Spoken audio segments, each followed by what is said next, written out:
Hello friends, welcome to home cooking A to Z.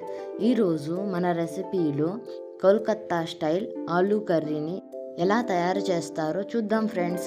ముందుగా 3 medium size ఆలూని తీసుకొని వాటిని వీడియోలో చూపించిన విధంగా సన్నగా కట్ చేసుకోవాలి.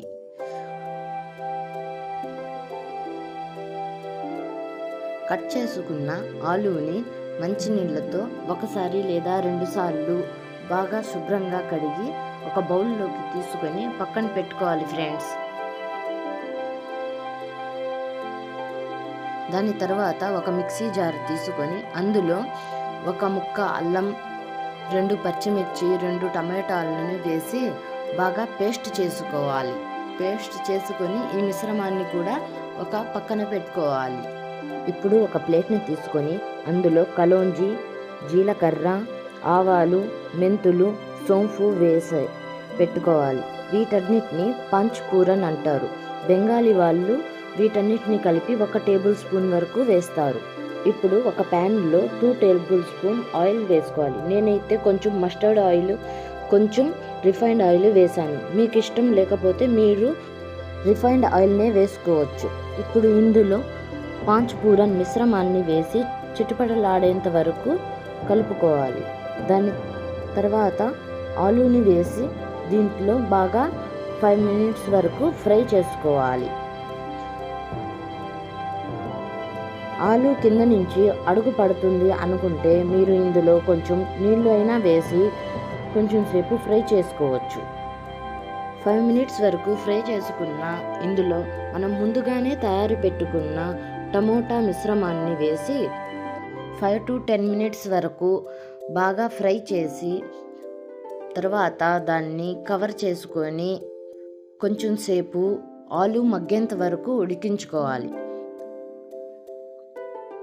కవర్ తీసి మధ్య మధ్యలో మనం దీన్ని కలిపి మనకి సరిపడినంత ఉప్పు, కొంచెం పసుపు వేసి కలుపుకొని మూత పెట్టి ఆలు బాగా మగ్గేంత వరకు ఉడికించుకోవాలి. కొంచెం సేపు ఉడికిన తర్వాత మనం మూత తీసి ఆలూని మ్యాష్ చేసుకోవాలి. మ్యాష్ చేసేటప్పుడు మనకి కింద అడుగు పడుతుంది అనుకుంటే కొంచెం నీళ్ళైనా వేసి మ్యాష్ చేసుకోవచ్చు. ఇప్పుడు తయారైన కర్రీని ఒక బౌల్లోకి తీసుకొని సర్వ్ చేసుకోవచ్చు.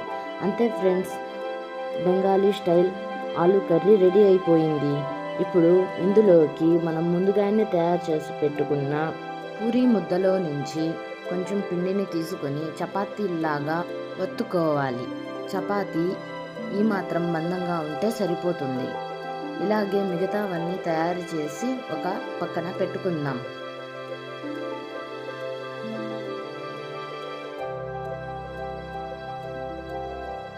ఇప్పుడు స్టవ్ మీద ఒక బాండలి తీసుకొని అందులో ఆయిల్ వేసి బాగా వేడయిన తర్వాత పూరీ వేసి ఇలా గరిటెతో ఒత్తుతూ ఫ్రై చేసుకోవాలి. చూసారా ఫ్రెండ్స్ ఎంత బాగా పొంగిందో. వేడి వేడి ఆయిల్లో పూరీ వేస్తే ఇలా పొంగుతుంది. ఆయిల్ చల్లగా ఉన్నప్పుడు వేస్తే ఇలాగా పొంగదు. ఈ విషయాన్ని మనం గుర్తు పెట్టుకోవాలి. బాగా ఫ్రై అయిన తర్వాత పూరీని పక్కన ప్లేట్లో తీసుకుందాం. ఇలాగే మిగతావన్నీ కూడా ప్రిపేర్ చేసుకుందాం. అంతే ఫ్రెండ్స్, ఎంతో ఈజీగా Kolkata style Puri aloo curry ready అయిపోయింది. దీన్ని ఒక ప్లేట్లోకి తీసుకొని ఆలూ కర్రీతో సర్వ్ చేసుకొని ఎంజాయ్ చేయండి. ఈ వీడియో మీకు నచ్చినట్లయితే మీ ఫ్రెండ్స్ అండ్ ఫ్యామిలీకి షేర్ చేయండి. ఇలాంటి మరెన్నో సింపుల్ రెసిపీస్ కోసం మా ఛానల్ని సబ్స్క్రైబ్ చేసుకోండి. Thank you for watching.